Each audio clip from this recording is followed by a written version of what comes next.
जाँदा जाँदै उसले भनेको थियो, तिमी जस्तो त हजारौं भेट्छु भनेर। मैले पनि सोधेँ, म जस्तो नै चाहिँ किन? के म त्यति प्रिय थिए? यदि हो भने सँगै बगीता रहेको थियौ, फेरि किन बाटो तिमीले अर्कै छान्यौ? नडाँटी भन त, कारण के थियो र छुट्नुमा? तिमीलाई मेरो संसार प्यारो थिएन होला? माया त दुई मुटुको मिलन हो। आखिर के छ र यो रूपमा? यो रूप, जात, धन, धर्म केही पनि होइन। यो तिमीले खै कहिले बुझ्नेछौ? कहिलेसम्म टिक्ला र रूपको घमण्ड? 50, 60, 70?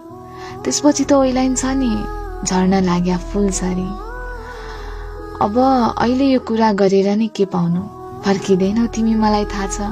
न तिमी मलाई सक्छौ अब मनाउन। तिमी भन्थ्यौ मैले तिम्रो कुरा बुझ्नै सकिन। यहाँ बुझेर नै हो म आफै बाध्य भए तिमीबाट टाढिन। जे नहुनु भइगयो। थिएनौ भाग्यमा, छुट्नु थियो छुटिगयो।